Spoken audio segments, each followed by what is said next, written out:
Qui était ce jeune policier qui a été tué par le terroriste ? C'était un policier de plusieurs années d'expérience. Il a été effectivement tué dans sa mission hier et toutes nos pensées vont à ses collègues et à sa famille que la communauté policière a essayé d'entourer le plus largement possible tout au cours de la nuit.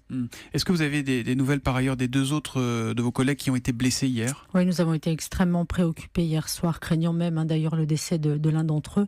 Il a été, pour celui qui était le plus grièvement blessé, opéré à l'hôpital Pompidou cette nuit, et les nouvelles que nous avons via son chef de service et l'épouse de ce policier sont plutôt rassurantes. Ça veut dire que son pronostic vital n'est plus engagé ? A priori, sa vie n'est plus en danger. Oui. D'accord. Pour vous, il n'y a pas de doute, le terroriste hier soir sur les Champs-Élysées était venu pour tuer du flic ? Il est difficile de penser autre chose quand on observe le déroulement des faits, la détermination dont il a fait montre et la faible hésitation qu'il a manifestée au moment de choisir sa cible. Nous étions, et nous le savions, dans une période extrêmement tendue. Les victimes ciblées et le lieu choisis sont évidemment très, très symboliques. Il est difficile de penser que nous ne sommes pas dans une action terroriste, même si une fois encore par nature, et vous le savez que c'est notre habitude, notre priorité c'est laisser les services d'enquête travailler le plus sereinement possible pour établir le plus précisément possible la réalité des faits. On entend dire que l'assaillant avait une arme de type Kalachnikov, c'est une information que vous avez aussi ? Ce sont les informations que nous avons également, tout à fait. Une nouvelle fois après Magnanville et ce couple de policiers qui avait été exécuté à leur domicile, vous êtes ciblés. Il y a eu Orly également le mois dernier.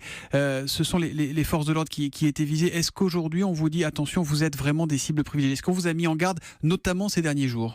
Depuis que la France est confrontée à cette menace terroriste tout à fait nouvelle, les forces de sécurité, et particulièrement évidemment la police, est ciblée à plusieurs titres. D'abord parce qu'elle est présente partout.